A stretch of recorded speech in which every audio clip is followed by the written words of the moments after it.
হচ্ছে আমরা সত্যের জন্য লড়তেছি মানে কি তাদের বুলেট খালি হয়ে গেল আমাদের সাহস খালি হবে। গতকালকে আপনারা দেখেছেন ঢাবিতে চট্টগ্রাম বিশ্ববিদ্যালয় এবং জাহাঙ্গীরনগর বিশ্ববিদ্যালয়ে সন্ত্রাসী দল দিয়ে সরকার পক্ষ আমাদের ছাত্র সমাজের উপর হামলা চালিয়েছে। আমরা মূলত আজকে আমাদের এই ছাত্র সমাজের আমাদের ভাইদের উপর যে হামলা করা হয়েছে সেই হামলার প্রতিবাদে আজকে আমরা নেমেছি এবং সাথে সাথে আমাদের যে এক দফা দাবি আছে সেটা নিয়েও নেমেছি। আজকে আমাদের নামার মূল উদ্দেশ্য হচ্ছে আজকে আমাদের বিক্ষোভ মিছিলের মূল উদ্দেশ্য হচ্ছে গতকালকে আমাদের অন্যান্য বিশ্ববিদ্যালয়ে যে হামলা হয়েছে সেটার প্রতিবাদ। এটা সম্পূর্ণ নির্ভর করছে সরকারের উপর, কারণ আমরা কিন্তু প্রথম থেকেই বলে আসছি আমাদের দাবি হচ্ছে নির্বাহী বিভাগের কাছে, আমাদের দাবি হচ্ছে সরকারের কাছে। যতক্ষণ পর্যন্ত না সরকার আমাদের এই দাবি মেনে না নেয়, আমরা আগেও বলেছি, আমরা এখনো বলছি, ছাত্র সমাজ বাংলাদেশের ইতিহাসে ছাত্র সমাজ একটা দাবি নিয়ে নামলে তারা সেই দাবি আদায় না করে কখনো তারা পড়া টেবিলে ফিরে না।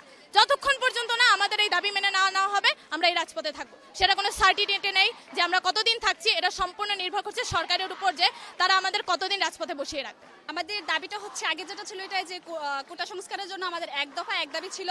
তারই পরিপ্রেক্ষিতে যখন আমরা আন্দোলন করতেছিলাম, আপনারা সবাই জানেন যে গতকাল রাতে কিরকম নির্মম অত্যাচার করেছে আমাদের বিভিন্ন ভাই বোনেদের উপর, যেমন জাবিতে, তারপরে হচ্ছে কুবিতে, তারপর চবিতে আন্দোলন অত্যাচারগুলো করা হয়েছে। তারপরে হচ্ছে আমাদের ভাই আমাদের বোন রক্তাক্ত হয়েছে। আমাদের দাবি ছিল আমাদের প্রধানমন্ত্রীর সাথে, সাধারণ শিক্ষার্থীর দাবি ছিল প্রধানমন্ত্রীর সাথে। সেখানে কেন ছাত্রলীগ ঢুকলো? সেখানে ছাত্রলীগদের কে বললো আসতে?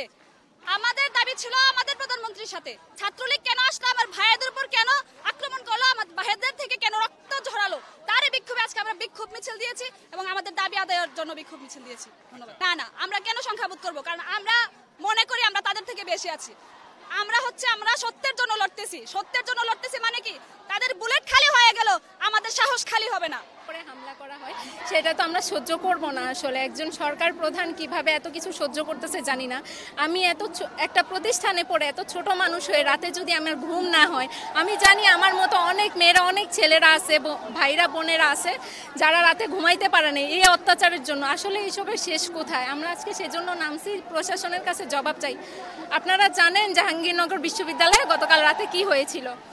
প্রশাসন আমাদের সেফ না করে ওনারা হচ্ছে কিছু পাঁচাটা লীগ আছে ওনাদের সেফ করতে। ফার্স্টে হচ্ছে পাঁচাটা লীগেরা আমাদের সাধারণ শিক্ষার্থীদের উপরে হামলা চালানোর পরে যখন আমাদের ভাইয়েরা আমাদের বোনদেরকে বাঁচানোর জন্য গেছে, তখন যখন পাঁচাটা লীগ বাইরে চলে গেছে বা হামলা চালাইতে পারে নাই, তখন হয়েছে আবার প্রশাসনের লোক আইসা আমাদের ভাইদের উপর আবার হামলা চালাইছে। আমরা তাই খুবই শান্তিপূর্ণভাবে আমাদের আন্দোলনটা দাবিটা যেন মেনে নেয়।